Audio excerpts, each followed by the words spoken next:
Assalamualaikum warahmatullahi wabarakatuh. Innal hamdalillah nahmaduhu wa nasta'inuhu wa nastaghfiruh wa na'udzu billahi min shururi anfusina wa min sayyiati a'malina. Man yahdihillahu fala mudilla lahu wa man yudlil fala hadiyalah. Asyhadu an la ilaha illallah wahdahu la syarika lah wa asyhadu anna Muhammadan 'abduhu wa rasuluh. Amma ba'du. Fa inna khairal kalami kalamullah wa khairal huda huda Muhammadin sallallahu alaihi wasallam. وشر الأمور محدثاتها وكل محدثة بدعة وكل بدعة ضلالة وكل ضلالة في النار. Alhamdulillah, pertama kita rafakkan syukur kita kepada Allah Subhanahu Wa Taala yang mengumpulkan kita dalam majlis ilmu, yang berikan kita kekuatan dan kesihatan untuk hadir bersama-sama di alam maya. Yang paling penting kita berusaha untuk menambahkan ilmu yang terbaik kerana untuk kita persembahkan kepada Allah Subhanahu Wa Taala, kerana selepas ini perjalanan yang akan kita hadapi lebih penuh berliku-liku berbandingkan dengan kehidupan dunia pada hari ini. Walaupun dalam keadaan wabak COVID-19, kita masih lagi boleh hidup, masih lagi boleh makan dan minum, masih lagi boleh duduk dalam rumah, ya, masih lagi ada yang keluar. Ya, ala kulli hal kita nasihat duduklah dalam rumah untuk menyahut seruan Rasulullah sallallahu alaihi wasallam, ya, untuk menjauhkan dari penyakit-penyakit wabak yang begini. Dan mudah-mudahan setiap perbuatan kita di hari penyakit ini, ya, Allah berikan ganjaran pahala yang besar, Allah berikan kebaikan yang besar, dan mudah-mudahan ia termasuk dalam kategori amalan di waktu sakit yang kita mendapat ganjaran pahala yang besar. Ya, as-sam'u wa ta'ah dalam urusan-urusan begini adalah amat penting untuk melihat kedudukan iman kita, bagaimana kita mentaati pemerintah dalam perkara-perkara yang bermanfaat ini. Baik, insya-Allah. Ya, tuan-tuan dan puan-puan, kita masih lagi membicarakan persoalan yang besar masih di dalam kitab Syarah Kitab Al-Jami' yang dikarangkan oleh Abdullah Ibn Abdul Rahman Al-Bassam, kitab yang ambil daripada kitab Syekh Ibn Hajar Al-Asqalani, ya, dari kitab Bulughul Maram, satu juzuk yang diambil dan dijadikan satu perbincangan atau dibentangkan untuk masalah akhlak. Jadi kita telah membicarakan hadis yang ke-41. Hadis yang ke-41 yang mana kita telah mensyarahkannya dan kita berada di muka surat 149.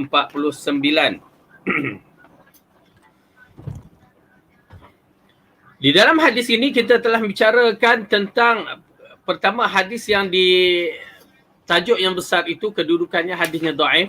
Namun berikutnya pada muka surat 148, hadis itu adalah hadis hasan yang berkaitan dengan perbuatan umat-umat yang terdahulu, sikap hasad dan permusuhan. Maka kita sambung pada muka surat 149 yang ke-6, Ibn Qayyim Al-Jauziyah menafsirkan firman Allah Ta'ala, dan dari kejahatan orang-orang yang hasad bila mana dia berhasad. Yakni di dalam surah Al-Falaq, ayat ini di antara ayat yang Allah turunkan melalui wahyu Jibril kepada Rasulullah sallallahu alaihi wasallam berkaitan dengan masalah sihir. Ya, Rasulullah sallallahu alaihi wasallam pun kena sihir oleh Labid Ibn Asim, seorang Yahudi, dan anak-anak perempuannya yang melakukan sihir tersebut dengan mengikatkan tali lalu dihembus-hembus. Kalau kita lihat kepada ayat itu yang mengisyaratkan bahawa Rasulullah sallallahu alaihi wasallam dikenakan sihir yang begitu kuat sehingga dia mengatakan, aku dalam hadis, aku tak mendatangi isteri aku tetapi aku rasa aku telah mendatanginya. Ya, mengisyaratkan dia tak sedar apa yang sedang berlaku dan dia begitu, ya, tenat dalam sihir yang dihadapinya. Dalam ayat Al-Quran kita tengok surah Al-Falaq. Tuan-tuan dan puan-puan, mari kita tengok surah Al-Falaq, kita lihat apakah yang dimaksudkan dalam penafsiran tersebut. Yang menjadi di antara surah-surah yang dibaca waktu kita merawat orang-orang yang sakit ni dengan ayat-ayat tersebut, supaya mereka ini, di antara ayat-ayat ini adalah ayat-ayat yang boleh memberi kesan yang kuat pada sihir dan juga kepada orang yang kena rasuk. Tuan-tuan dan puan-puan,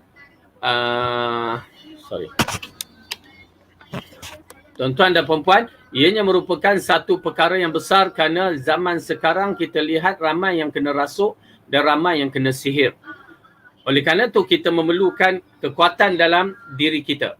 Kita memerlukan ayat-ayat Al-Quran dan ruqyah yang terkandung dalam diri kita untuk menjadi satu pertahanan. Ya, pertahanan yang amat penting kerana ianya boleh memberikan kita terselamat daripada gangguan-gangguan syaitan-syaitan yang ada di kiri kanan yang kita tidak nampak. Oleh kerana itu zikir-zikir harian itu amat penting. Bacaan-bacaan yang dibaca oleh kita itu amat penting. Kerana dengan ada bacaan-bacaan tersebut, insya-Allah dia akan memelihara kita dengan izin Allah daripada gangguan-gangguan sihir dan rasukan. Satu nasihat. Ya, saya satu nasihat kepada tuan-tuan dan puan-puan, teruskan amalan membaca Al-Quran, membaca zikir dan amalan-amalan yang mana diperlukan untuk kita membaca, kita membaca. Misalnya nak keluar rumah, kita baca ya, bismillah tawakkaltu ala Allah wala haula wala quwata illa billah. Ya, sambahkan Allahumma inni a'udzubika an adilla au udalla au azilla au uzalla au azlima au uzlama au ajhala au yujhala alayya. Bacaan itu kalau kita baca yang pada permulaan itu, syaitan akan mengatakan cukup baginya, tidak ada siapa yang dapat mengganggunya. Okey, itu di antara bacaan zikir keluar rumah. Nak masuk rumah yang syaitan duk tunggu dekat pintu gate kita, grill kita tu, pintu rumah kita tu, kita tak nampak, dia hanya menunggu je. Masuk kita macam mana? Kalau masuk kita masuk je terus, ya, maka dia pun seronok. Dia masuk pun bersama kita, dapat aku tidur sama dia ni, dapat aku makan sama dia ni, ya. Tetapi kalau kita masuk baca bismillah je, tak banyak, bismillah, itu je kalimah. Bismillahirrahmanirrahim itu kalimah dalam Al-Quran. Ya. Tetapi bismillah itu yang diajarkan. Yang pernah saya terangkan, kalimah bismillah itu dah memenuhi kehendak tuntutan kalimah itu. Tapi kalau kita tambah mengikut keadaan, bismillahi tawakkaltu ala Allah, bismillahi majreha, bismillah, semua kalimah-kalimah itu bergantung kepada bismillah sahaja awal. Baik, bila kita baca bismillah, maka syaitan akan mengatakan aku tak boleh masuk ke rumah orang ni. Kita ikuti dengan bagi salam, ya, sebagai tahiyatan ataupun sebagai satu doa kepada orang di dalam rumah dan diri kita sendiri. Kemudian kita nak makan, baca bismillah, dah makan, banyak benda-benda yang perkara-perkara yang dibangkitkan, ya, hanya dengan menggunakan bismillah maka manfaatnya terlalu banyak. Jadi dia dapat melindungkan kita dari syaitan. Nak masuk tandas baca doa juga. Allahumma inni a'udzubika min azab Allahumma inni a'udzubika minal khubuthi wal khaba'is. Ya, keluar tandas kita baca. Jadi dengan zikir-zikir ini dia boleh memperkemaskan diri kita dan mempertahankan diri kita. Tuan-tuan dan puan-puan, kalau kita baca Al-Quran, ya, itu sudah menjadi pelindung. Sehingga Rasulullah SAW mengatakan, rumah yang dibaca, jangan jadikan rumah kamu seperti kubur. Rumah yang dibacakan surah Al-Baqarah, syaitan tidak akan masuk ke dalamnya. Ya, kita dah faham dah. Rumah yang akan rumah yang dibacakan dengan surah Baqarah, syaitan tak masuk. Tapi kita masih lagi tak faham, ya. Kita masih lagi gunakan bomoh-bomoh untuk dijadikan, ya, pagar rumah kita. Akhirnya kita terjebak dalam syirik, kita tinggalkan Rasulullah yang menjadi utusan dari langit. Baik. Jadi di sini kita teruskan dalam bab ini kita baca surah Al-Falaq. A'udzu billahi minasy syaithanir rajim. Bismillahirrahmanirrahim. Qul a'udzu birabbil falaq min syarri ma khalaq wa min syarri ghasiqin idza waqab wa min syarri naffasati fil 'uqad wa min syarri hasidin idza hasad. Katakanlah aku berlindung kepada Tuhan yang menguasai subuh, dari kejahatan makhluknya dan dari kejahatan malam apabila telah gelap gulita, dan dari kejahatan wanita-wanita tukang sihir yang menghembuskan kepada buhul-buhul talinya, dan dari kejahatan orang yang dengki apabila dia dengki. Baik, dalam ayat ini mengisyaratkan kejadian malam ini yang agak unik. Ya, kejadian malam ini yang agak unik, yang mana kejadian ini Allah jadikan di dalam Al-Quran menceritakan kisah-kisah yang berkaitan dengan apa yang berlaku pada malam hari. Oleh kerana tu kita dalam malam bila sebut je malam ada benda yang tak kena. Ya, bila disebutkan berkaitan dengan malam ada benda yang tak kena. Di antara tarbiyah Rasulullah sallallahu alaihi wasallam arahkan anak-anak masuk, ya, apabila masuk waktu maghrib, bila maghrib dah nak datang tu masukkan anak-anak. Kerana apa? Syaitan mula keluar di waktu maghrib. Kebanyakan syaitan yang jenis macam kita lah, bila hari cuti tu, waktu cuti dia keluar je. Syaitan pun keluar, waktu dia adalah di waktu maghrib. Oleh kerana tu di antara masalah-masalah orang rasukan ini, sesiapa yang ada perasaan yang begitu, kita katakan ianya ada rasukan. Bila sampai je waktu maghrib, dia dah mula gelisah, tak tahu apa yang gelisah. Dalam jiwa tu ada rasukan. Maka banyakkan zikir pagi dan petang, banyakkan istighfar, banyakkan baca Quran, minta munajat kepada Allah, berubat sendiri. Satu nasihat, berubatlah sendiri. Itu lebih baik, lebih terpelihara, lebih suci bagi seseorang itu. Yakni berubat dengan zikir-zikir ayat-ayat Al-Quran. Masuk je maghrib, kenapa? Biasanya syaitan akan aktif bila masuk waktu maghrib. Masuk waktu maghrib sampai malam tu memang dia aktif. Okey. Jadi dalam bab ini, apabila ayat ini diturunkan kepada Rasulullah sallallahu alaihi wasallam yang kena sihir, yang dibuat oleh lelaki Yahudi Labid Ibn Asim. Tuan-tuan dan puan-puan, ingat tu, jika Rasulullah lelaki yang mulia, lelaki yang hebat, maksum pun kena sihir, kita ni apatah lagi akan terbentang bila-bila masa kena sihir. Oleh kerana tu benda-benda yang begini kena belajar juga untuk bukan apa, untuk mengelakkan diri kita kena penyakit. Ya, satu. Dan kedua, untuk mengelakkan kita terjebak dalam masalah syirik. Yang mana setengah-setengah orang yang tidak bertanggungjawab, dia mengambil kesempatan untuk melakukan perubatan secara syirik. Lebih baik kita belajar beberapa perkara untuk mengelakkan perkara-perkara syirik ini. Ya, penting. Kerana kita tidak mahu tiba-tiba tengah berubat tu dalam keadaan syirik, kita mati. Na'udzubillah, mati dalam keadaan syirik. Ya, na'udzubillah. Oleh kerana itu biar kita mati dalam keadaan beriman walaupun sakit, seperti mana yang disebutkan dalam hadis seorang wanita yang berkulit hitam, ya, yang minta, ya Rasulullah, sesungguhnya aku kena penyakit penyakit apa, sawan, ya, tolong doakan untuk kesembuhanku. Lalu Rasulullah mengatakan, in syi'ti da'autuki, ya, jika kamu nak aku boleh mendoakan kamu, berarti kamu sihat. Mula-mula, in syi'ti sabarti walakil jannah. Jika kamu sabar, maka bagi kamu syurga. Tetapi kalau kamu nak aku doakan, maka aku akan doakan kamu sihat. Tetapi maksudnya syurga belum confirm. Lalu wanita ini wanita yang salihah, ya.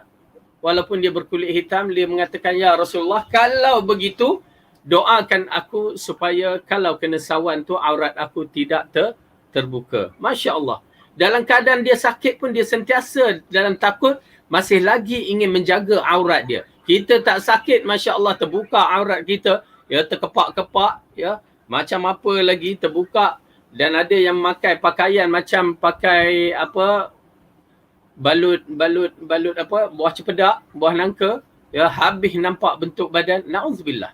Wanita yang solehah ini walaupun dia berkulit hitam, tapi walaupun dia sakit, sebenarnya sakit itu tidak langsung menyebabkan dia berdosa kalau terbuka auratnya, kerana dia tak sedar. Yang Allah maafkan dalam bab itu. Tetapi dia minta kepada Rasulullah, ya Rasulullah, doakan aku supaya aurat aku tidak terbuka di waktu aku tak sedar itu. Rasulullah doakan. Dan wanita ini adalah wanita ahli syurga yang disebutkan oleh Ibnu Abbas radhiyallahu anhu. Maka tuan-tuan dan puan-puan, begitu kedudukannya. Kita takut bukan apa, bila kita merawat dalam bab-bab hasad sihir ini, ya, dengan cara yang salah, akhirnya kita terjebak dalam keadaan syirik. Lalu syirik itu yang boleh memudaratkan kita di akhirat. Bayangkan tiba-tiba dalam waktu kita merawat tu kita mati. Kita mati dan mati kita dalam keadaan syirik. Na'udzubillah min dzalik. Ya, biarlah kita sakit, kata wanita tersebut, biarlah dia sakit asalkan dia boleh masuk syurga. Dan itulah tujuan kita pun, kehidupan dunia, untuk menambahkan amalan supaya kita dapat masuk syurga. Baik, jadi ayat itu dibacakan oleh Rasulullah SAW dan juga Qul a'udzu birabbin nas. Dua surah ini amat penting dalam siri rawatan-rawatan perubatan jin, rasukan dan juga perawatan sihir. Jadi saya nasihat cuba baca sendiri jika siapa yang ada merasa perasaan begitu. Terutamanya bila tengah masuk je maghrib, dia berdegup jantung, dia rasa risau, rasa berbagai-bagai rasa. Maka biar kita baca ayat-ayat ini ya supaya rasukan itu hilang. Kemudian Ibn Qayyim Al-Jauziyah mengingatkan kita tentang betapa golongan hasad ini muncul. Dah saya terangkan pada pelajaran yang lepas, sesungguhnya hasad dengki ini datang apabila kita melanggar arahan-arahan Allah Subhanahu Wa Taala. Di antaranya hasad ini datang ya antara nikmat yang Allah bagi, ya kita tidak bersyukur dengan cara yang betul. Ya. Dan kita dah katakan bahawa setiap orang yang mempunyai nikmat ada orang yang hasadnya. Setiap orang yang beri nikmat, Allah ada golongan yang begitu hasad. Oleh kerana itu bukan semua perkara-perkara yang baik kita boleh cerita kepada manusia. Tak boleh. Ya, kita dah ceritakan mimpi yang baik sendiri pun tidak boleh. Kenapa? Ada golongan-golongan yang menghasad, ada perasaan hasad untuk menjatuhkan kita. Baik. Kemudian keenam, Ibn Qayyim menafsirkan dari firman Allah dan dari kejahatan orang-orang yang hasad bila mana dia hasad.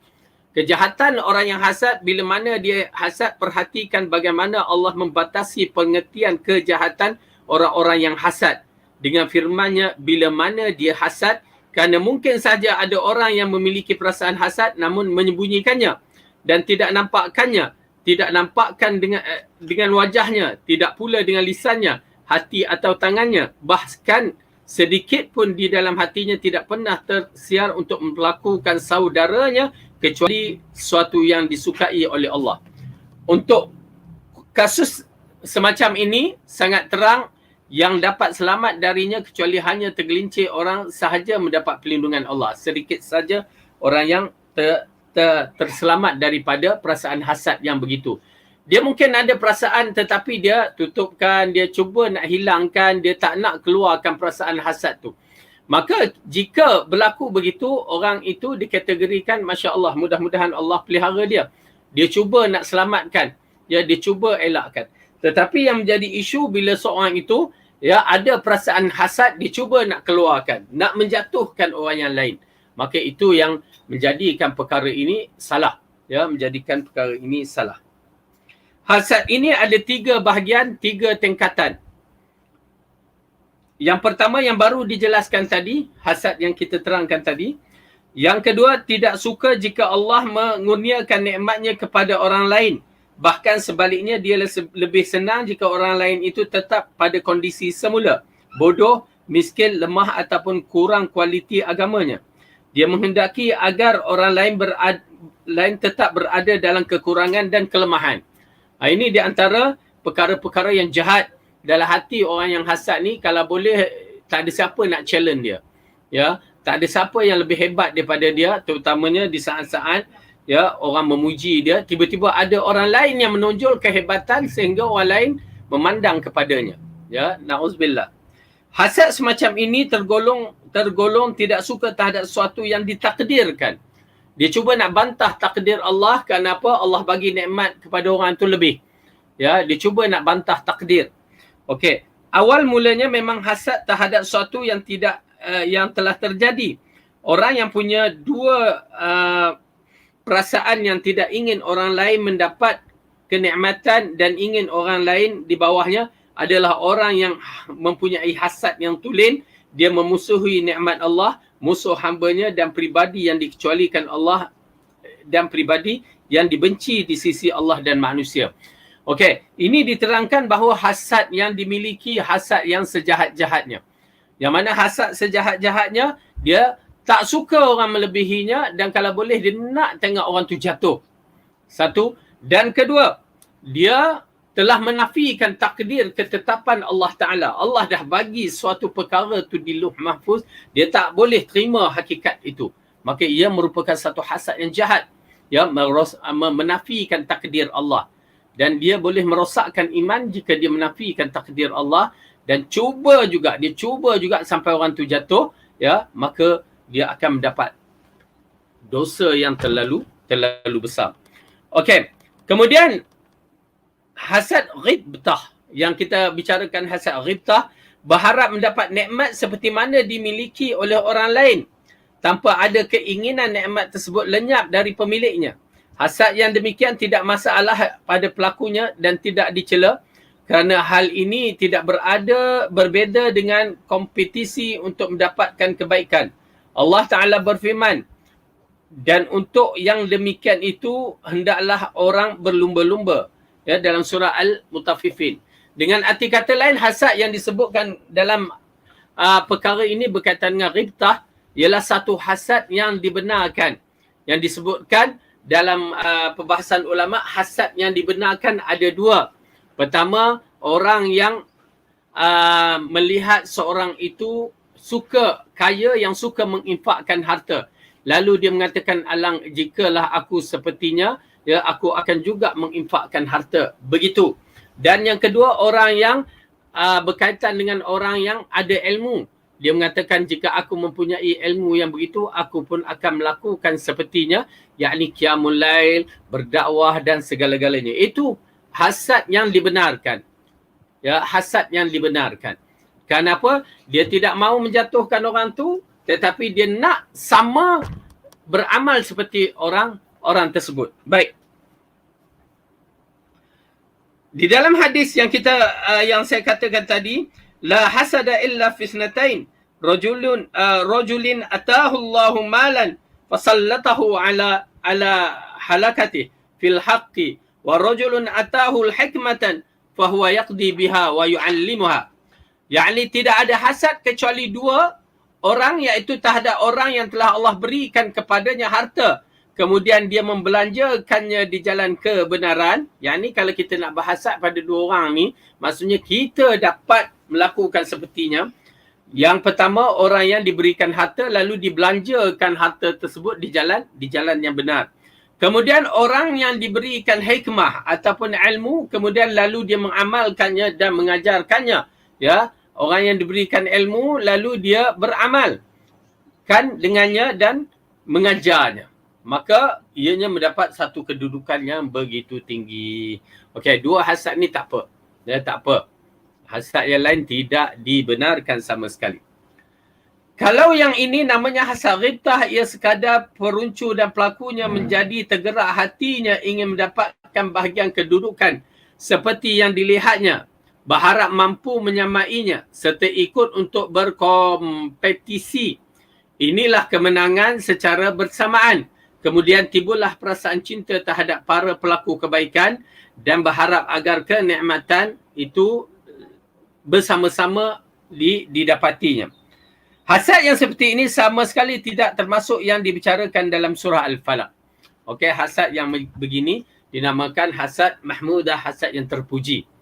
Ingat ya, tuan-tuan dan perempuan, hasad yang terpuji hanya dua sahaja. Berkaitan dengan harta dan berkaitan dengan ilmu yang digunakan untuk jalan Allah tu. Alhamdulillah, jika ada perasaan tu tidak menjadi masalah. Tetapi ingat, ya, riya akan datang, ujub akan datang. Dua perkara ni selalu ganggu waktu kita melakukan amalan soleh, riya, ujub. Dua-dua membatalkan amalan kita. Ya, oleh kerana tu berhati-hati. Penting tuan-tuan dan perempuan, penting ya kita mempelajari berkaitan dengan ya beberapa perkara yang boleh membatalkan amalan soleh. Penting sangat-sangat supaya amalan-amalan kita terjaga. Ya, amalan-amalan kita terjaga elok-elok supaya ianya tidak merosakkan amalan-amalan yang kita lakukan start kita balik dah sampai pada hari kita ini dan sebelum kita mati. Ya, carilah, ya, belajarlah. InsyaAllah macam saya, kita ada kitab, ya, kitab tu 11 perkara yang membatalkan amalan soleh, adalah tujuan itulah untuk menyelamatkan para pembaca daripada terjebak dalam perkara-perkara yang boleh membatalkan. Tapi kita nasihat, jangan sekadar baca tanpa mempraktikalkannya. Okey.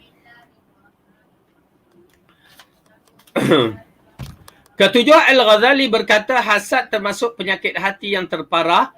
Tiada obat bagi penyakit kecuali ilmu dan amal. Jadi Imam Al-Ghazali rahimahullah mengingatkan bahawa Hasad ini tidak ada ubatnya melainkan dia kena kembali kepada Allah, ya, dan berilmu dan beramal. Ilmu macam mana menduduki tangga pertama dalam siri, ya, siri amalan kita dan siri i'tiqad kita. Fa'lam annahu la ilaha illallah. Ketahuilah, fa'lam, ya, kena belajar, kena tahu bahawa tidak ada Tuhan yang berhak disembah melainkan Allah. Jadi dengan arti kata lain, bermula dengan ilmu baru kita tahu cara penyembahan Allah dengan sebenar-benarnya. Dengan ilmu baru kita tahu bagaimana agama ini dijalan dengan sebenar-benarnya. Kalau tak ada ilmu, ya, kita akan buat sesuka hati kita, penyembahan Allah sesuka hati, ya, akhirnya kita akan terjebak dalam siri golongan-golongan ahli bid'ah. Na'udzubillah min dzalik. Yang pertama, ilmu yang bermanfaat untuk mengubati penyakit hasad, iaitu engkau mengetahui bahawa hasad itu membahayakan agama atau maupun dunia. Ya, kita kena tahu bahawa hasad ini adalah membahayakan agama maupun dunia. Dari zahir kita tak nampak, tetapi kita beriman tentang kewujudan syurga dan neraka, dan apabila Allah mengingatkan, maka tak bolehlah kita buat. Perkara ni perkara yang berbahaya lah. Elakkan, jauhkan. Kemudian ada pun orang yang engkau jadikan sebagai objek hasad itu, dunia dan agamanya tidak dirugikan sedikit pun. Orang yang kita dengki, dia tak ada apa-apa. Orang yang kita dengki tak ada apa-apa. Bahkan, tuan-tuan dan puan-puan, amalan yang kita buat selama ini, orang itu yang dapat. Orang tu yang dapat, seolah-olah kita bersedekah dengan dia. Bagus. Ya, itu tahniah lah pada kita yang sudi nak sedekah ganjaran pahala. Kita, bagi saya tak nak sedekah ganjaran pahala saya kepada orang. Ya, kerana kita tak tahu kedudukan kita. Bila saya pergi haji, walaupun saya pergi haji dah lepas haji yang fardu tu, haji yang kedua, ketiga, yang mana orang minta, Ustaz buatlah haji badal, saya rasa saya nak buat haji saya juga. Sebab apa? Saya rasa macam, yalah, kita rasakan kita nakkan amalan kita juga. Ya, amalan yang bukan senang nak pergi haji, terutamanya dalam isu yang sekarang ni, bukan sebarangan orang yang boleh pergi. Jadi saya teringat jemaah-jemaah pada tahun 2019 berkata, ya Ustaz, ya, bila dah balik tu dia terjadi dalam bentuk COVID ni, memang dia kata plan saya tak nak pergi tahun 2019. Saya nak pergi tahun 2020 kerana nak lengkapkan lagi itu ini. Tapi tak tahulah, dah desak isteri apa semua. Akhirnya pergi juga. Kalau saya tak pergi, belum tentu saya dapat pergi lagi. Entah-entah mati. Kenapa? Kita lihat jemaah-jemaah haji. Di kalangan jemaah haji ada yang telah pun meninggal dunia. Ya, pada tahun ini disebabkan COVID ni. Bayangkan tuan-tuan dan perempuan, ada yang diterima pergi, tak nak pergi kan. Jadi benda-benda yang begitu rugi. Amalan-amalan yang besar yang agak berbahaya kalau kita tolak. Sedangkan kita dah ada kemampuan dari sudut ilmu sedikit dan harta untuk pergi haji. Ya, ada yang tolak. Saya dapat tahu semalam ada yang tolak pada peringkat awal, sekarang dah menyesal. Ya, dah 2 tahun tak boleh. Dia tunggu tabung haji panggil. Ya, tak boleh dah. Bukan sesenang itu. Oleh kerana tu, tuan-tuan dan perempuan, amalan-amalan soleh kita ni, janganlah kita nak bagi kepada orang lain dengan cara yang begini. Dengan hasad ke, dengan takabur, ngumpat ke, jangan. Na'udzubillah. Ya, nak bagi boleh bagi, kita bersedekah lah. Okey, bersedekah atas nama dia. Okey, kita doakan dia. Okey, tak apa. Tetapi kalau kita buat perkara yang jahat, mengumpat, ghitbah, memfitnah, ghibah, fitnah, apa lagi? Ya, kita buat perkara yang mengaibkan dia, apa semua. Itu semua perkara yang membatalkan amalan kita, ataupun kita mentransferkan pahala kita kepada si fulan. Dan bagi orang yang kena fitnah, kena riba, mengumpat, kena apa, sabar. Ya, seperti yang berlaku kepada para sahabat radhiyallahu anhum. Orang mengata, mengutuk dia, dihantarkan orang menceritakan, lalu dia bersabar. Dia kata orang tu dah bagi pahala kepada dia. Satu. Lepas tu dia kata kamu ni kalau tak ada syaitan yang menyampaikan, kamulah penyampainya. Dua-duanya kena. Syaitan kena, dia pun kena. Ya, akhirnya dia tak berani nak menyampaikan berita-berita yang tak elok. Ya, begitu kedudukannya. Oleh kerana itu sabarlah ya ibu-ibu, tuan-tuan dan perempuan yang belajar di Yayasan Ta'lim, kita kena berdiri di atas kesabaran ya, supaya dan juga elakkan daripada melakukan amalan-amalan yang boleh membatalkan ganjaran pahala kita. Ya. Kita tak nampak ganjaran ini dibatalkan, kita mengira je, oh banyak aku amalan tahajud, aku banyak aku puasa, banyak aku sedekah. Tiba-tiba di akhirat nanti dia menjadi debu yang berterbangan. Ya, waktu itu baru kita merasakan bahawa apa yang kita kumpulkan selama ini adalah silap kita membahagi. Ya, ini bukan skema. Allah dah terangkan, tapi kita yang lalai. Baik.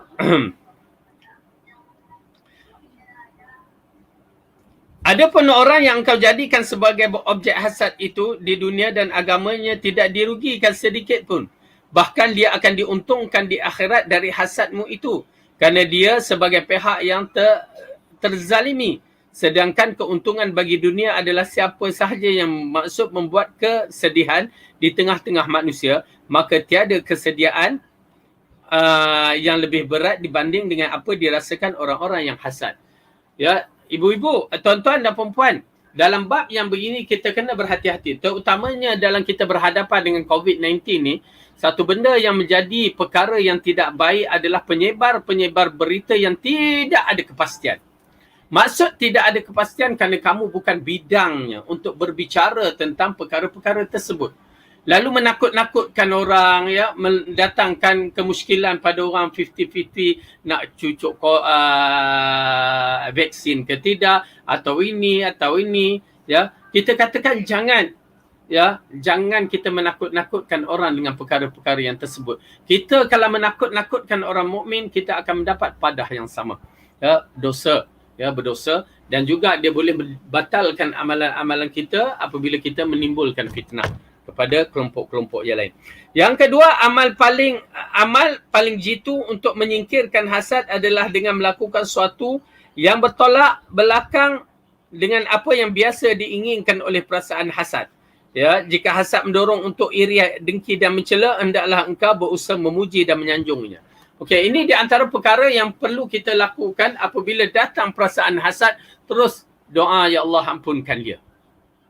Allah ampunkan dia, peliharakanlah dia. Itu kaedah dia. Kalau hasad itu datang, maka kita berdoa kepada Allah supaya orang yang kita nak hasad tu diampunkan, diberikan keselamatan.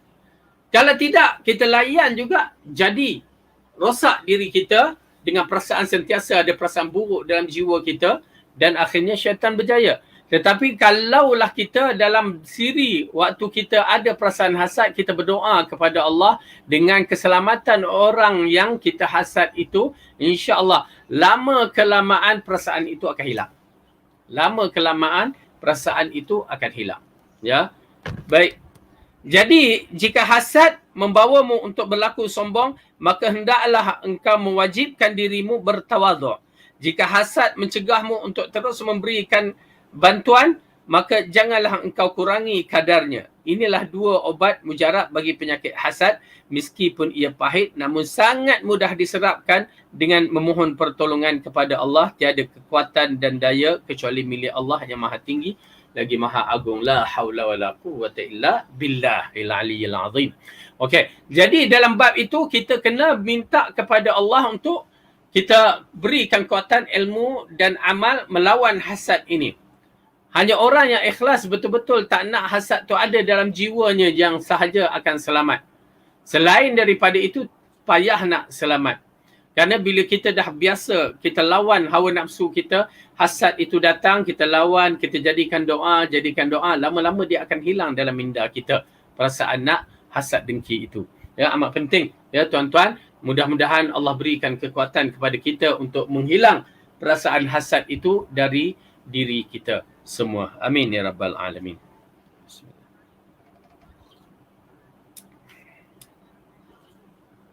Mungkin ini tangan kanan ya. Mungkin salah faham ni.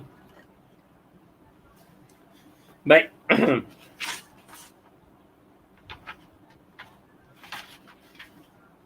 Bab yang berikutnya, menjaga diri dari amarah.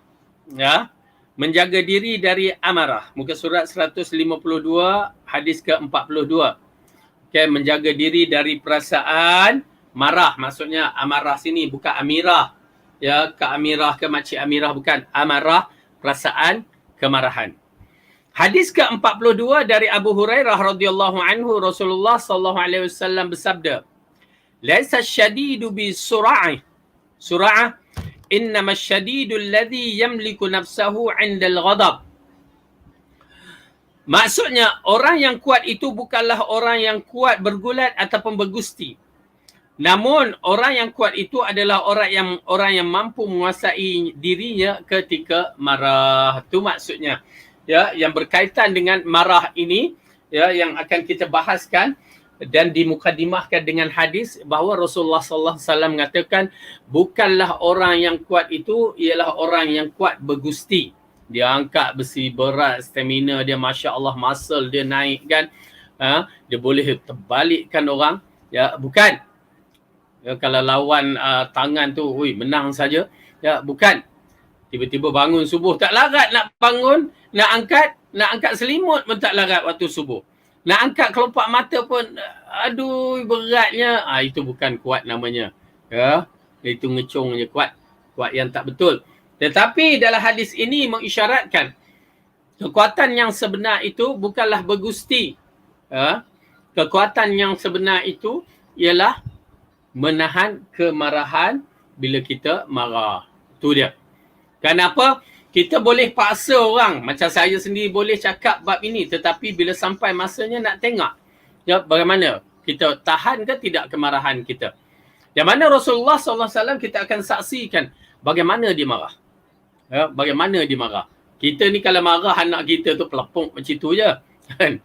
Ya, subhanallah. Ya, kalau kita marah tu dia beletir kita tu start A sampai Z, start pagi sampai maghrib. Ya, lama. Okay, kita nak tengok bagaimana marah. Cuma hadis tu Rasulullah menyebutkan bukanlah kuat itu adalah kuat bergusti. Okay, ada ke zaman Rasulullah gusti? Mesti ada jemaah yang akan berfikir gusti, war kan. Ya, WAR, war, apa lagi WF, ya, wrestling apa ke nama tu. Dah mula terbayang pakaian mereka. Ya, di zaman Rasulullah ada gusti. Memang ada gusti. Tetapi gusti dia bukan macam gusti yang ada di TV yang dibuat oleh orang barat. Ya, dengan pakai spendernya, dengan gaya-gayanya, lepas tu lepuk bahagian muka lah, apalah. Ya, tak. Kalau boleh nak kawan tu pensan, tak. Gusti di zaman Rasulullah bukan begitu.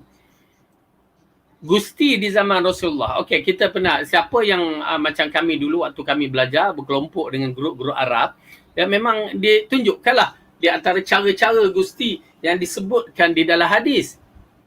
Memang waktu mereka bergulat macam peluk tu kan, nak tumbangkan masing-masing, dia buat bulatan. Okey, dia buat bulatan, siapa boleh tolak keluarkan orang tu. Ya, ataupun siapa yang boleh jatuhkan orang tu. Itu cara gusti dia. Ya, bukan pergi lepuk berbuk, ya, pum, kata tak. Ya, itu nak bunuh. Itu bukan cara Islam. Ya, yang dibawa oleh budak-budak. Itu pun gusti wrestling yang dibuat dalam TV itu pun dikatakan hanya lakonan. Ya, lakonan yang dibayar, macam nampak real betul-betul kan. Okey, jadi gusti yang dibuat di zaman Rasulullah begitu. Pakaian biasa. Yang ni pakaian Arab mereka tu. Lepas tu mereka, ialah tak cabut kopiah, cabut apa tu yang mana boleh. Okey, lawan. Lawan siapa yang dapat keluarkan mereka dari bulatan itu dan ataupun jatuhkan. Itu sahaja. Ya, dia tak ada tumbuk ke apa ke, tak ada. Okey. Oleh kerana itu Rasulullah kata kuat itu bukan kuat yang bergusti. Ya, kalau kita nak lawan dengan Tok Syekh Arab rasanya tak boleh. Tak mampu kita. Pasal kita pernah cuba, ya, sekali hayun je dah terkeluar. La ilaha illallah. Yalah orang kuat makan kambing kan. 2-3 ekor kambing seorang dia. Ya, seekor unta dia makan seorang. Jadi kita ni nak lawan dia bukan semudah itu. Tetapi nak menceritakan dalam hadis, orang yang kuat bukanlah orang yang kuat menang pada gusti.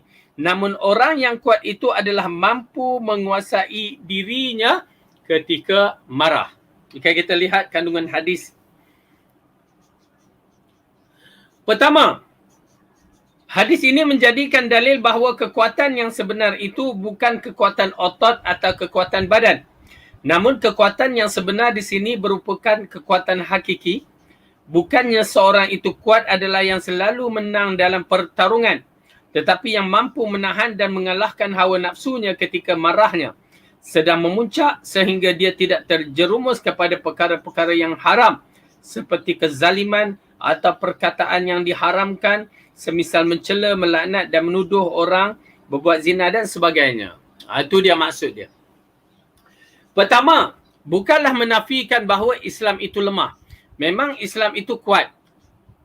Tuan-tuan dan puan-puan, kalau kita selam balik di zaman Rasulullah SAW, kita akan menyaksikan anak-anak muda, ya, anak-anak muda, wanita-wanita semuanya dalam keadaan kuat. Latihan-latihan yang mereka miliki, latihan memanah, latihan berpedang, latihan semua dimiliki.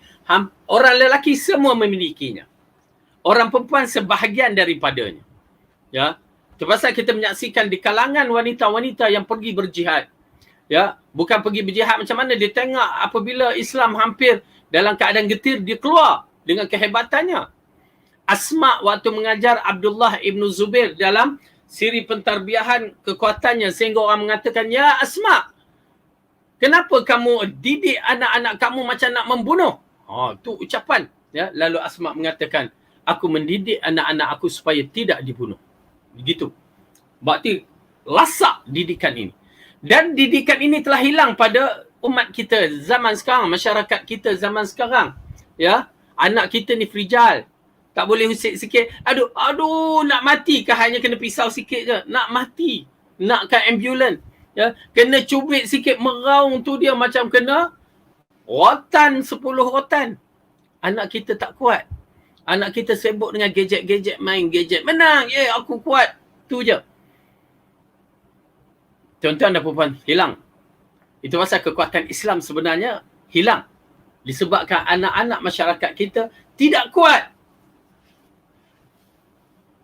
Lasakkan anak-anak kita. Suruh dia cuci longkang tu. Ya, manja-manja tak ada. Cuci longkang tu. Suruh tebas rumput, suruh apa, buat kerja rumah. Ya, suruh buat. Kerana nak lasakkan mereka. Bangun pagi solat tahajud, bangun pagi solat subuh. Paksakan. Jadi oleh kerana itu, zaman Rasulullah, purata anak lelaki hebat. Tuasa Ibnu Umar usia 14 tahun telah menawarkan diri untuk masuk jihad fi sabilillah di perang Uhud. Rasulullah tak benar. 14 tahun, bayangkan 14 tahun anak kita tengah main game lagi tu. Ya, nak pegang pisau pun takut. 14 tahun dia ketengahkan diri nak berjihad, maksudnya nak mati. 15 tahun perang Khandaq baru Rasulullah izinkan. Nampak tak? Anak-anak lasakkan. Itu pasal kita lebih suka permainan-permainan lasak bagi anak lelaki. Jatuh basikal, biar dia bangun sendiri. Ya, ialah kesian-kesian, tapi biarkan dia bangun sendiri supaya dia tahu bahawa satu hari kalau dia jatuh, dia kena bangun sendiri. Jangan harap orang lain. Ya, biar memang saya suka macam jungle trekking ke apa ke, yang lasak-lasak. Jangan di-enjoy-enjoykan semata-mata, tapi dilasakkan. Ya, biar dia lasak. Ya, kena gigit tebuan seekor. Ya, aduh meraung. Bukan tebuan penyengat kecil tu. Saya 3 tebuan sikit waktu zaman sekolah dulu. Nakal kita kan. Ya, biar kita belajar daripada apa juga kejadian alam di sekeliling kita. Itu pasal saya teringat balik di zaman kecil-kecil di kampung tu, saya amat hormat sampai sekarang orang tua kampung tu, yang mana kita mampu bantu, kita bantu. Kenapa? Mereka adalah guru-guru kita di luar. Mata mereka adalah mata ibu kita. Mereka akan nasihat, Fadil jangan buat begitu. Fadil begitu. Dia buat report pada mak saya apa semua. Begitu sekali mereka report. Ya, pasal nak jaga kita ni supaya jangan buat benda yang tak baik. Sampai saya di Pakistan pun rasa takut ada orang nampak kita, dia report kat mak kita di Malaysia. Begitu sekali ya minda waktu itu. Tapi akhirnya kita takut kepada Allah lah maksudnya. Jadi kena lasak, kena betul perjalanan kita supaya kehidupan kita ini kuat. Ya, anak-anak lelaki kena kuat. Anak lelaki kena kuat. Anak lelaki kena kuat. Kena gagah. Kerana dia nak membela ibu dan ayah dia di hari tua. Ya. Baik. Mana kita tadi? Okey. Jadi orang yang marah, yang kuat menahan kemarahannya, dia akan kuat, dia tidak bertindak sesuka hati. Kenapa kadang-kadang orang bila tak mampu menahan marah dia lain jadinya. Kadang-kadang dia boleh membunuh. Itu yang kita tidak mahu. Kadang-kadang mulut dia mulut leather. Dia tak jaga mulut dia. Dia maki hamun sampai daripada atuk nenek sampai ke cucu cicit dia maki hamunnya.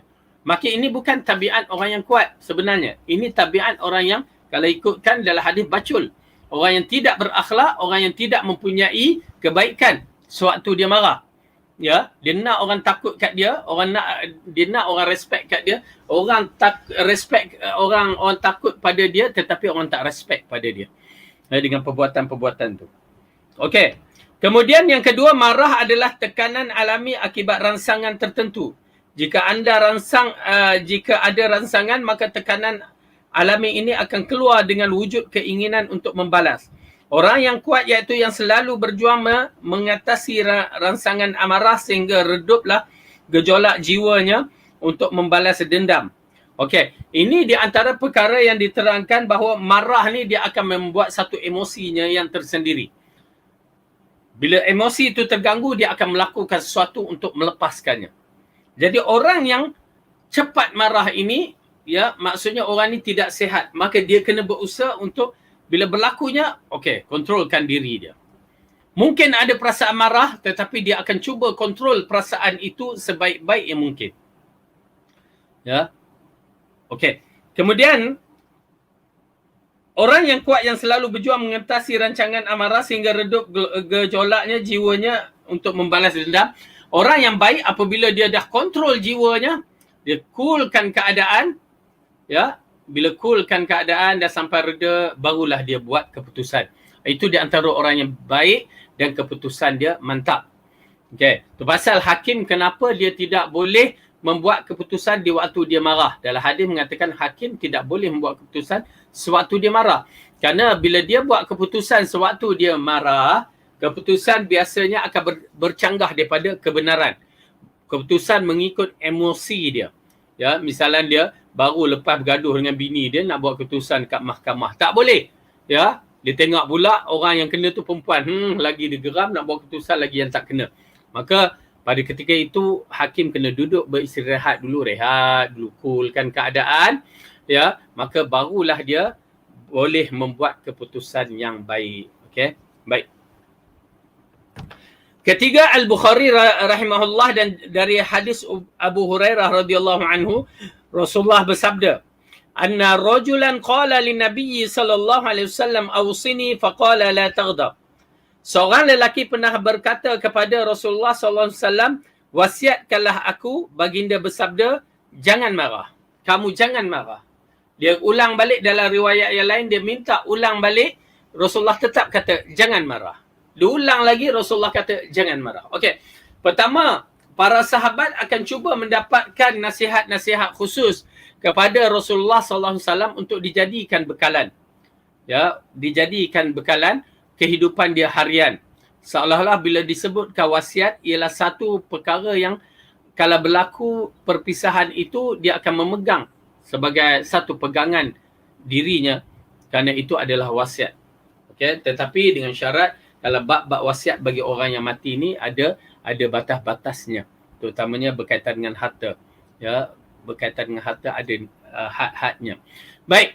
Kemudian dalam bab ini yang kedua, Rasulullah amat mengenali seseorang bila dia nak mewasiatkan. Ya, lelaki ini lelaki yang cepat pemarah. Jadi oleh kerana tu bila dia datang dia minta wasiat kepada Rasulullah, dia ni cepat pemarah. Takkanlah Rasulullah sallallahu alaihi wasallam nak wasiatkan, ya, banyakkan sedekah. Tak, dia tak kena. Ataupun banyakkan puasa. Tak kena. Puasa lagi lapar cepat marah. Tetapi Rasulullah mewasiatkan kepada lelaki ni, la taghdab. Jangan cepat marah.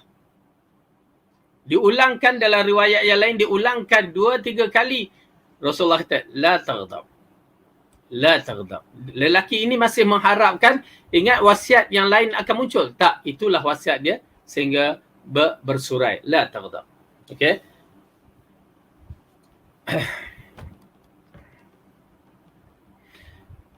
Sabda baginda ini mengandungi 2 pelajaran yang penting. Yang pertama, beliau mewasiatnya agar tidak mengerjakan beberapa hal yang menjadikan sebab bagi mempunyai akhlak baik, seperti memaafkan, tidak tergesa-gesa, malu dan tidak menyakiti orang lain, berlemah lembut, memaafkan, menahan amarah dan sebagainya. Kerana jiwa yang sudah kenal dengan akhlak yang baik dan terbisa dengannya akan mampu mengendali amarah manakala terpicu oleh sebab tertentu. Okey, dalam bab ini bila Rasulullah sallallahu alaihi wasallam mengatakan ya, la taghdab, jangan cepat marah. Lalu ulama mengatakan ada dua ataupun dua ya yang disebutkan apakah mesej ini yang dimaksudkan oleh Rasulullah. Yang pertama, ya, Rasulullah kata jangan cepat marah, yakni jangan kamu jadikan jalan-jalan menyebabkan orang marah. Ya, dengan perkataan kamu, perbuatan kamu. Itu maksud yang pertama. Jadi kamu kena tutup perbuatan-perbuatan yang boleh menyebabkan orang marah. Okey? Kemudian bila kamu menjaga perkara-perkara tersebut, jadi orang tak marah, jadi kamu mengislahkan peribadi akhlak kamu, cara bertutur kata, cara berbicara, cara muamalah kamu dengan manusia-manusia. Maka di situ mengisyaratkan ya, perkara ini amat penting, jangan buat orang marah. Kadang-kadang setengah orang ni dia buat orang marah. Ya, dia buat orang marah. Dan saya nasihatkan terutamanya bagi pelajar Yayasan Ta'lim supaya memahami ada benda-benda kita tidak boleh membuatkan seorang tu marah, seperti berkaitan dengan pemerintahan. Ya, kita diarahkan bersabar dan berdoa. Ya, bukan pergi bawa spanduk, pergi bawa yang macam baru ni orang yang memakai pakaian hitam itu, ya, dia boleh menyebabkan kerajaan marah. Bila kerajaan marah, dia lain dah. Dia isu kerajaan dia ada lain sedikit. Perbuatan itu adalah perbuatan yang dilakukan oleh golongan Khawarij. Bukan cara Islam. Itu adalah golongan Khawarij. Dari dulu mereka buat sampai hari ini. Sebelum jatuhnya sebuah kerajaan yang baik pada ketika itu, ya, kononnya nak buat perubahan pada hari ini, dia merasa disebabkan tangan-tangan mereka. Oleh kerana itu berhati-hati. Jangan letakkan kita termasuk dalam ciri Khawarij. Ya, kita tak setuju, memang tak setuju dalam beberapa perkara, maka berdoa kepada Allah. Minta Allah islahkan segala-galanya. Okey? Jangan buat orang marah. Dan ulama mengatakan bila kamu mengusik sebuah kerajaan, sebuah negara tu, maksudnya pemimpin dia, kamu mengusik sarang tebuan. Mungkin ibu-ibu atau tuan-tuan dan perempuan tidak pernah mengusik sarang tebuan. Saya di waktu kecil mengusik sarang tebuan. Tu yang saya kata 3 ya, pam kan kena tebuan tang kepala. Muka ni punya handsome jadi muka mata sepet. Ya, waktu tu tengah belajar lagi. Pergi sekolah pun pakai sepet mata hitamnya. Ya. Menceritakan kedudukan. Ui, syarat-syarat tu kita tak belajar fiqh pemerintahan. Itu puncanya. Kita terjebak dalam kesilapan banyak. Baik, kita tinggalkan bab itu. Kita masuk bab yang kedua. Beliau mewasiatkan agar tidak melampiaskan amarah itu namun berupaya untuk menguasainya. Kerana amarah yang telah menguasai mereka maka akan mengendalikannya. Ia akan memerintahkan dan mencegahkannya. Kerana Allah berfirman, dan tak kala amarah Musa telah reda. Ya, maksudnya bila pertama tadi kita jangan cari perkara yang boleh menyebabkan orang marah. Yang kedua, jangan cepat marah. Okey, jangan cepat marah kerana apa? Bila cepat marah perhitungan jadi tidak adil. Maksudnya kita tidak dapat mengimbangkan kedudukan kita yang waras bila kita marah. Baik, itu yang berkaitan dengan penafsiran Rasulullah kata la taghdab. Ya, la taghdab. Yang keempat, tentang keutamaan berlemah lembut, Allah Taala telah berfirman dalam surah Ali Imran, orang yang menahan amarahnya, ya, wal kadhiminal ghaiz, ya, orang yang menahan kemarahannya, dia mendapat kedudukan yang Allah letakkan di kalangan orang muhsinin, ya, wal kadhiminal ghaiz, orang yang menahan amarahnya. Okey.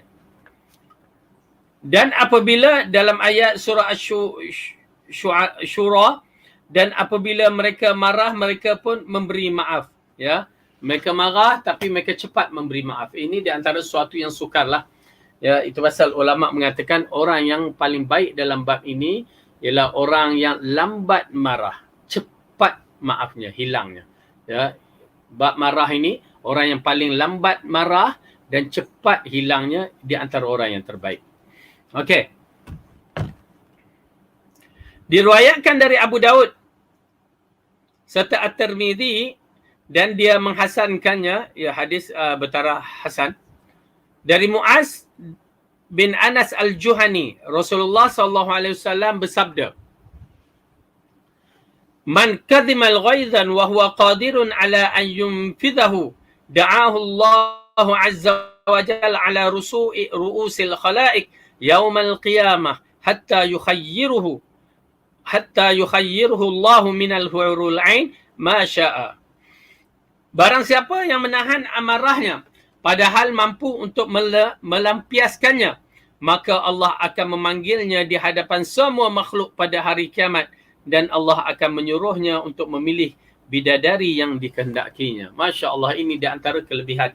Ya, kelebihan yang Allah bagi orang yang menahan kemarahan dan dia mampu untuk melepaskannya.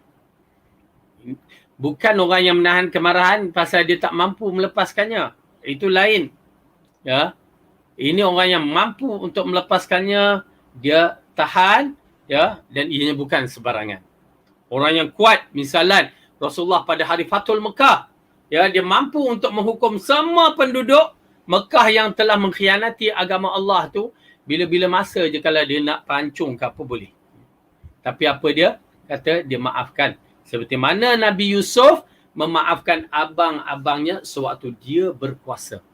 Kan Nabi Yusuf boleh buat abang-abangnya yang 10 orang tu yang dah terjunkan dia, campak dia dalam telaga dalam keadaan telanjang, ya, dia boleh balas balik. Tapi dia tak nak balas, ya. Dan itulah yang terbaik, sifat yang terbaik. Dan begitu juga sifat ini dimiliki oleh Allah yang maha kuat, maha hebat, ya. Kalau dia marah, inna batasya rabbika lasyadid, sesungguhnya kemarahan Allah itu besar, tetapi dia mendahulukan keampunan, kemaafan, sehingga kan di kalangan ahli neraka itu, di kalangan orang yang ada iman tu, ahli neraka dibebaskan dengan cepat, ya, dan diselamatkan di kalangan mereka daripada neraka. Ya, tuan-tuan dan puan-puan, ini besar perkara ni. Okey, jadi insya-Allah dipilih dan dipanggil di khalayak ramai. Allahu akbar. Tuan-tuan dan puan-puan, bagaimana kedudukan kita bila dipanggil? Okey, ya, si fulan adalah wakil Malaysia. Rasa kembang semangkuk hidung kita ni. Ya. Dipanggil bahawa kita ni adalah orang yang terbaik di Malaysia. Telah memberi pujian dengan khidmat yang kita bagi, dengan perkara-perkara yang tidak melanggar syarak. Kita akan merasa bangga. Ya, bangga, masya-Allah. Kita bangga, mak bapak bangga, semua bangga. Kembang hidung, kembang semangkuk. Ya. Baik. Tetapi oleh kerana itu ada benda yang perkara yang agak menggerunkan juga. Kerana di akhirat nanti ada satu kelompok ataupun golongan yang dipanggil kerana kebaikan. Dan satu kelompok dipanggil atas keburukan. Yang paling leceh dibukakan rekod-rekod, ditunjukkan khalayak ramai. Macam kita ditunjukkan melalui media-media masa kita ni, ya, tentang keburukan kita. Oh, na'udzubillah min zalik. Kalau itulah, na'udzubillah min zalik. Bila dia buka kebaikan kita, itu di antara perkara yang menunjukkan orang ni kedudukannya tinggi di sisi Allah dan akan mendapat perjalanan mahsyar yang begitu cepat. Oleh kerana itu, tahanlah marah. Kita akan dipilihkan pula bidadari mana yang kita nak. Masya Allah, satu perkara yang maha besar, maha hebat. Ya, ibu-ibu janganlah cepat nak ni. Ya, Ustaz, bidadari lelaki yang perempuan tak ada ke? Jangan. Allah bila dah menjanjikan itu ada peruntukan. Bagaimana? Jangan bicara hak Allah di akhirat. Bagi saya beriman, ya, ada kebaikan, yang lelaki ada, yang perempuan pun ada, maka kita beriman dengan kebaikan yang ditentukan, insya-Allah Allah akan bagi. Jangan kita, kadang-kadang saya hairan, ya, di antara wanita-wanita, ya, ibu-ibu, yang mana bila kita bicara bab bidadari, dia boleh sensitifnya. Ya Allah, dia sensitifnya macamlah orang tu ada di dunia ni. Ya, sampai setiap kali mengajar bab tu dia mula buat ulasan. Ustaz kalau gini, ustaz. Ya Allah, cemburunya.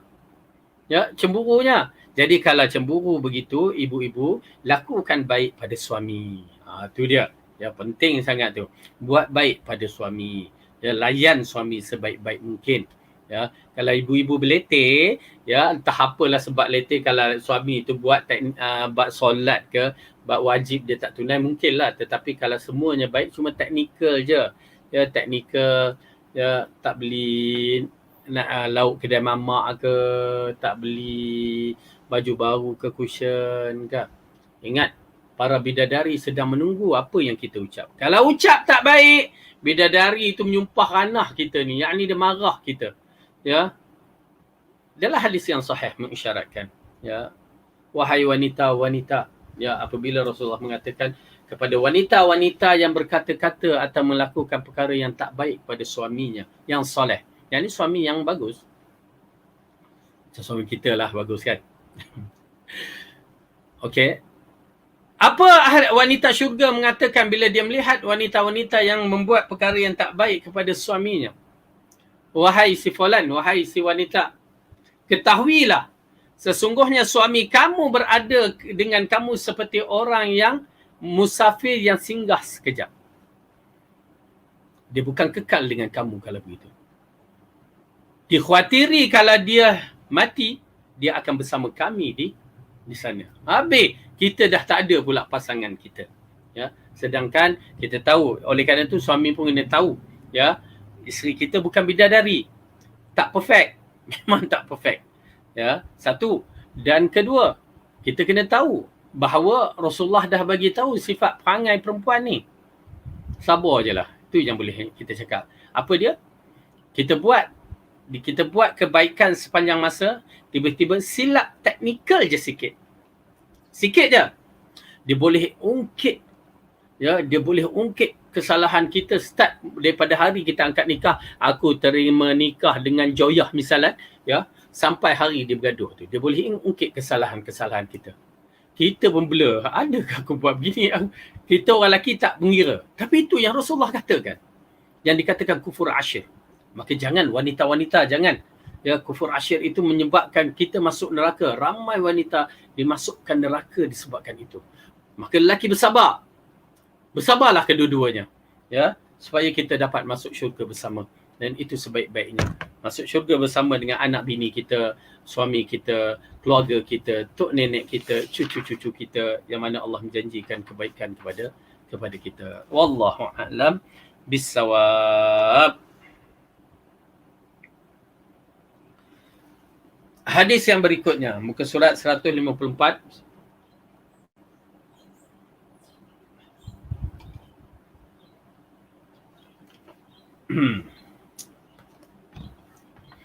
Waspada pada tindakan zalim, atau berhati-hati daripada tindakan zalim. Hadis yang ke-43, yakni tindakan yang bercanggah dengan syariat, yang boleh menginyakan bagi pihak-pihak tertentu. Asalnya zalim itu ialah meletakkan satu perkara pada bukan tempatnya.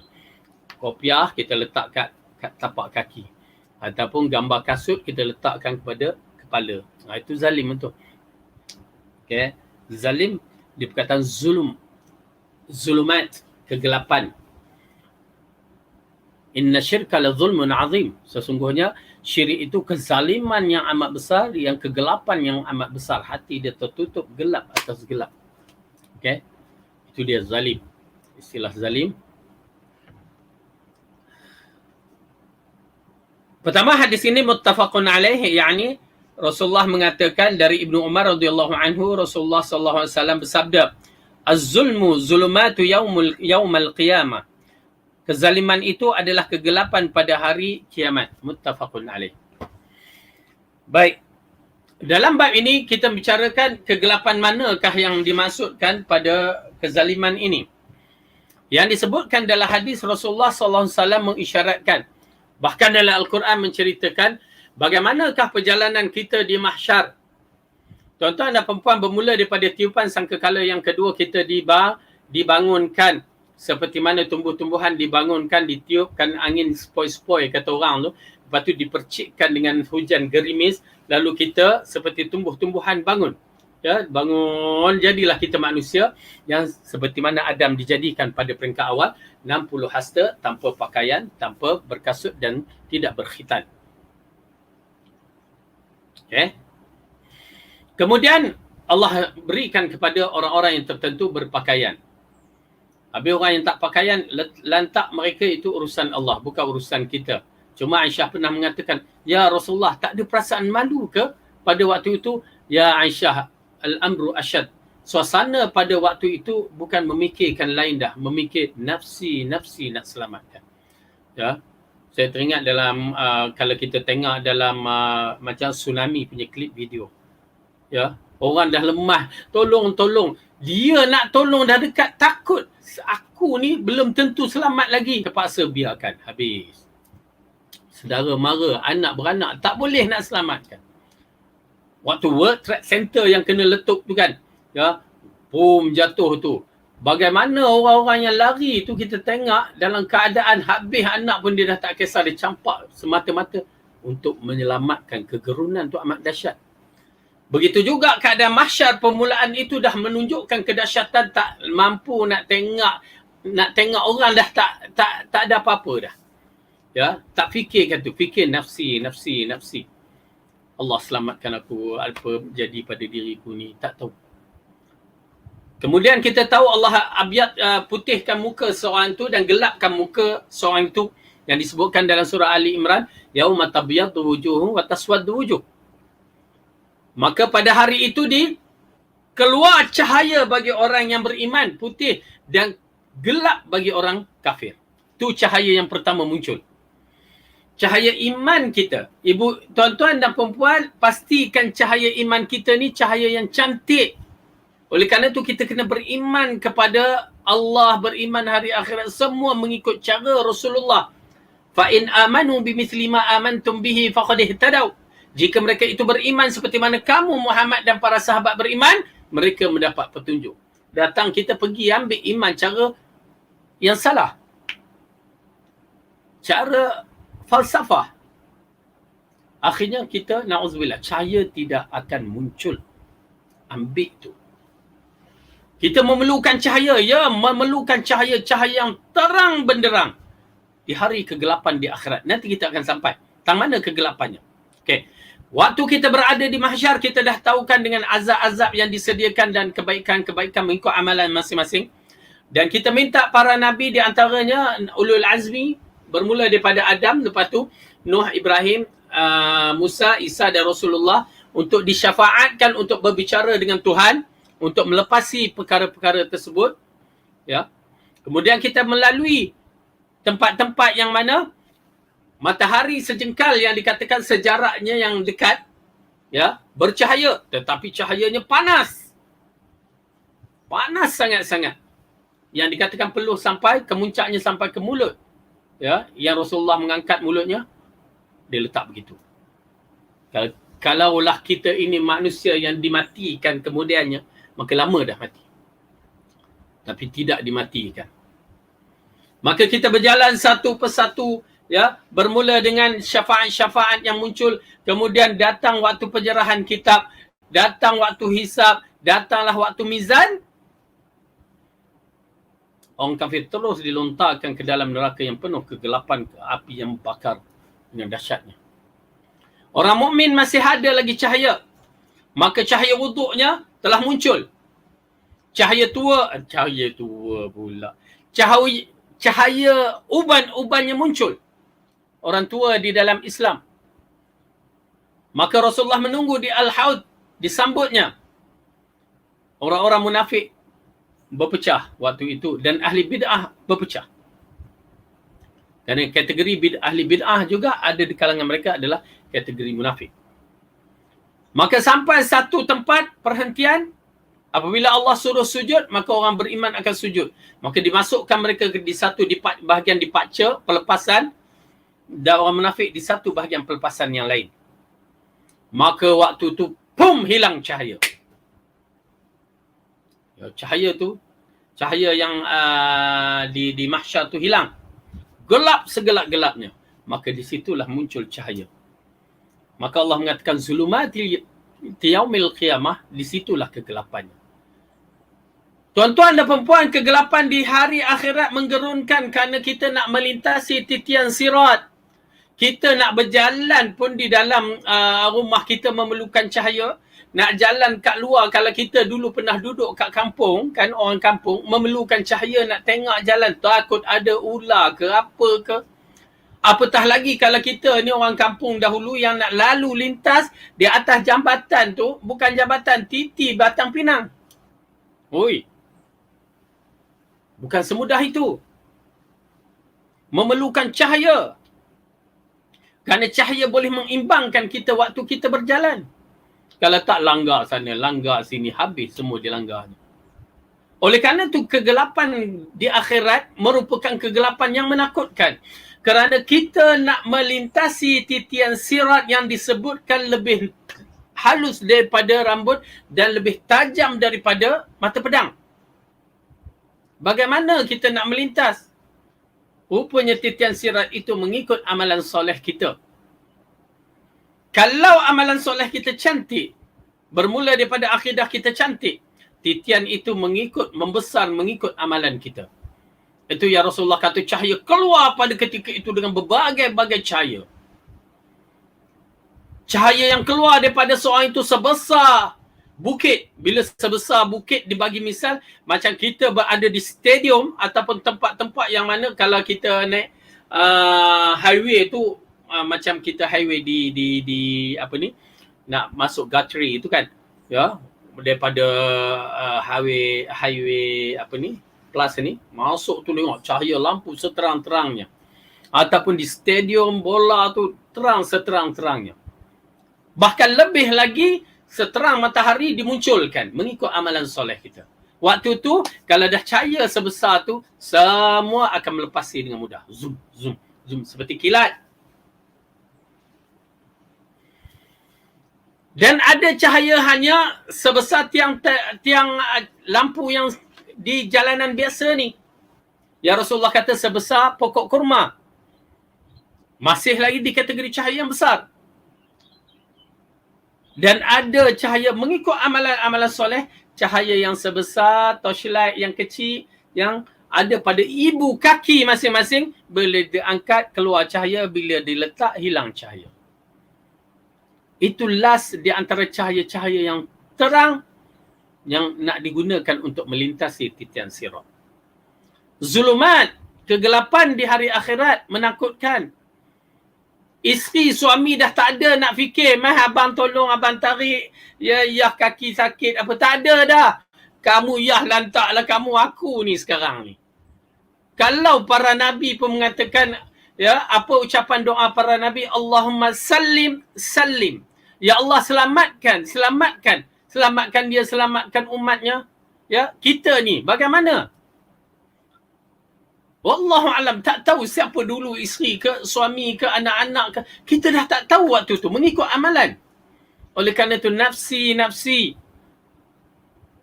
Dan tuan-tuan dan perempuan, terutamanya para suami, ingat tanggungjawab kita, keluarga kita, isteri kita, anak-anak, nun atas kepala kita nanti di akhirat. Letih kita. Memang letih.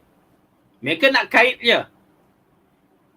Oleh kerana itu, ketegasan dalam beragama kena daripada suami. Arahkan. Terutamanya masalah fardu kena arahkan. Solat. Puasa. Aurat. Yuk, kena. Tegas. Biar nak bencikan kita, tetapi kita berdiri di atas kebenaran. Tak apa. Bila anak dah balik, dia melawan kita, dia akan bertanggungjawab depan Allah. Biar isteri marah kita, kita kena ada prinsip. Kalau isteri lawan kita, dia bertanggungjawab depan Allah. Lepas kita. Oh, berat tu. Anak lelaki memang berat. Apatah lagi dia dengan mak ayah yang masih hidup. Ya. Sampai nak buat pertimbangan macam mana nak susunkan rumah anak-anak. anak-anak dengan isteri dia, rumah mak dia lagi, takkan nak tinggalkan mak disebabkan anak dan isteri. Na'udzubillah. Kita ada prinsip dalam bab itu. Kerana pada ibu dan ayah di syurga yang menanti. Okay? Jadi oleh kerana itu zulmat, kegelapan. Orang munafik mula memanggil, oh orang mukmin, aku nakkan cahaya. Itu yang Allah buka dalam surah Al-Hadid. Jom kita tengok. Ya, cahaya tu. Dalam Al-Quran berkaitan dengan cahaya yang begini, yang muncul di bahagian depan dan bahagian kanan, ada dua surah. Pertama surah At-Tahrim. Kita buka surah Tahrim dulu. Juzuk yang ke-28. Surah Tahrim, juzuk 28.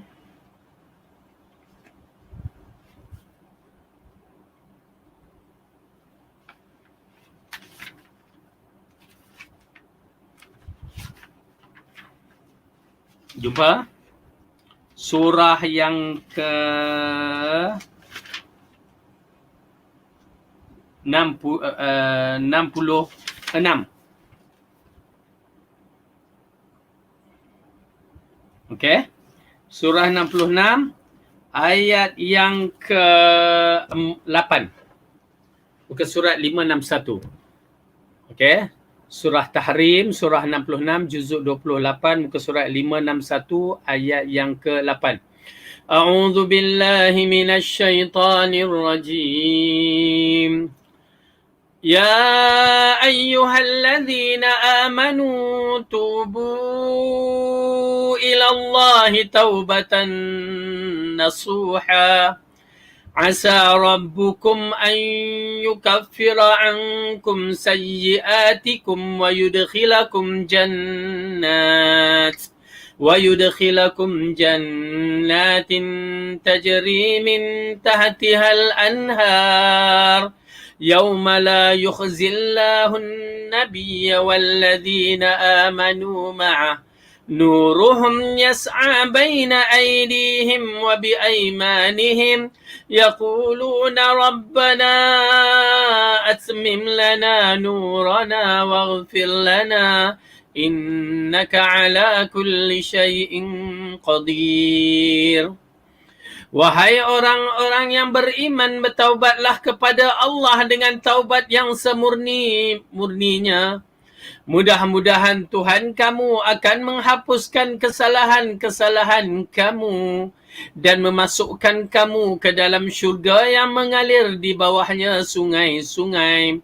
Pada hari ketika Allah tidak menghinakan Nabi dan orang-orang yang beriman bersama dengannya, sedangkan cahaya mereka memancar di hadapan dan di sebelah kanan mereka, sambil mereka mengatakan, Ya Tuhan kami, sempurnakanlah bagi kami cahaya kami dan ampunilah kami, dan sesungguhnya Engkau Maha Kuasa atas segala sesuatu.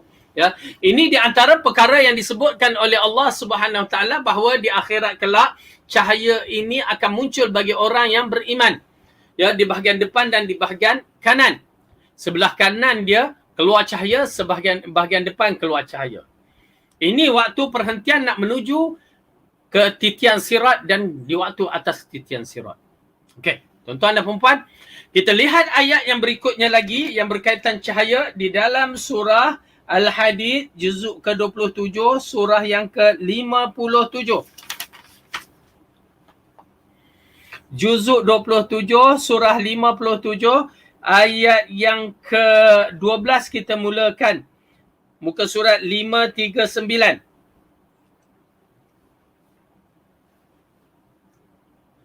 Jumpa? Bismillah. Baik.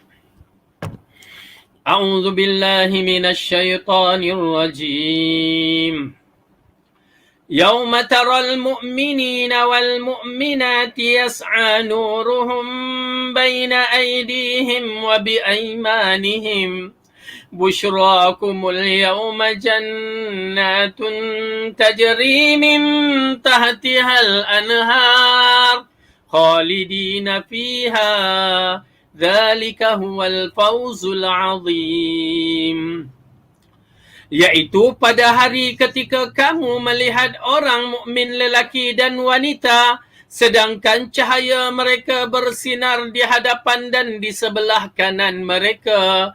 Dikatakan kepada mereka pada hari ini, ada berita gembira untukmu, iaitu syurga mengalir di bawahnya, sungai-sungai yang kamu kekal di dalamnya.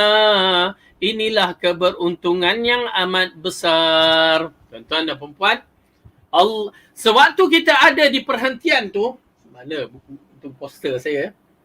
Waktu kita berada di perhentian tu, yang dipisahkan antara orang mukmin dan orang munafik, maka cahaya keluar. Kegelapan berlaku waktu itu, cahaya keluar kepada orang yang beriman mengikut keadaan iman masing-masing. Ya Allah bagikan kita cahaya. Allah marzuqna an-nur anwar. Ya Allah bagikan kita cahaya dalam kubur, bagikan kita cahaya di akhirat kelak. Allah bagikan cahaya di perjalanan kehidupan dunia ini dalam cahaya yang betul-betul menuju ke arah jalanmu, dan berikanlah cahaya dalam kubur dan cahaya di akhirat kelak. Okey. Baik, amin. Apa berlaku? Cahaya itu muncul bagi lelaki dan perempuan. Ya, subhanallah. Allah perincikan lelaki dan perempuan semua ada cahaya mengikut amalan masing-masing.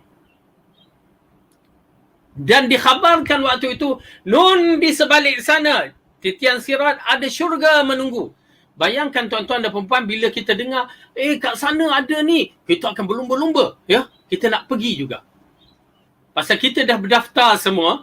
Ya, okey. Siapa yang berdaftar boleh naik untuk ambil begini-begini. Kita berebut pergi. Betul tak? Kerana kita dah tahu kita akan dapat. Tetapi, tuan-tuan dan perempuan, ya, oleh kerana itu kita menyaksikan sehingga mereka sanggup merangkak di atas titian sirat. Kenapa? Disebabkan dah dibagi tahu kita layak untuk memilikinya. Allah musta'an. Ya, minta Allah ampunkan dosa kita, Allah pemudahkan jalan kita. Allahu akbar. Okey.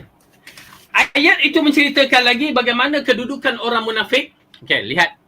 يوم يقول المنافقون والمنافقات للذين آمنوا انظرونا نقتبس من نوركم قيل ارجعوا وراءكم فالتمسوا نورا فضرب بينهم بسور له باب باطنه فيه رحمة وظاهره من قبله العذاب.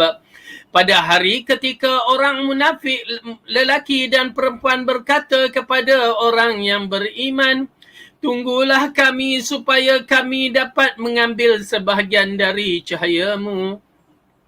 Dikatakan kepada mereka, kembalilah kamu ke belakang dan carilah sendiri cahaya untukmu. Lalu diadakan di antara mereka dinding yang mempunyai pintu. Di sebelah dalamnya rahmat dan di sebelah luarnya, di situ ada seksaan. Orang munafik mengharapkan cahaya, tak akan dapat. Oleh kerana itu, apabila hadis mengatakan kezaliman itu adalah kegelapan pada hari kiamat, menunjukkan bahawa kegelapan itu neraka. Di antara sifat ahli neraka. Dan cuma kita ulaskan sedikit berkaitan dengan cahaya. Ya, telahkan kita masuk bab ini, termasuk dalam pelajaran saya di kelas yang lain. Okey. Cahaya yang dimiliki oleh orang-orang di sana ialah disebabkan satu, ialah disebabkan tauhid yang besar betul, akidah yang betul. Ya.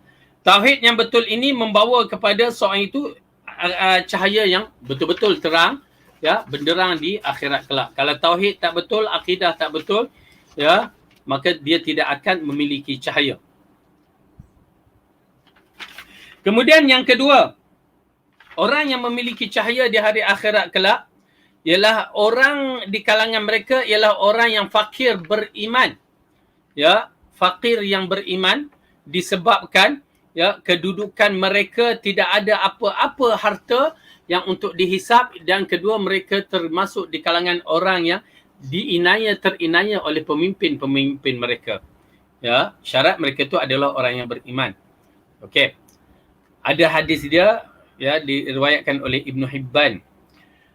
Kemudian di antara orang-orang yang mendapat cahaya yang terang, mereka itu adalah fuqara wal muhajirun. Ya, fuqara orang yang muhajir, orang yang berhijrah di jalan Allah. Ya, orang yang berhijrah di jalan Allah. Kemudian yang ketiga, keempat dah campur bawah ni. Orang yang mendapat cahaya ini adalah disebabkan dia adalah umat Muhammad. Ya, umat Muhammad disebabkan wuduk yang mereka ambil. Oleh kerana itu, sempurnakan wuduk kita dengan sebaik-baik yang mungkin. Okey. Wuduk. Kemudian,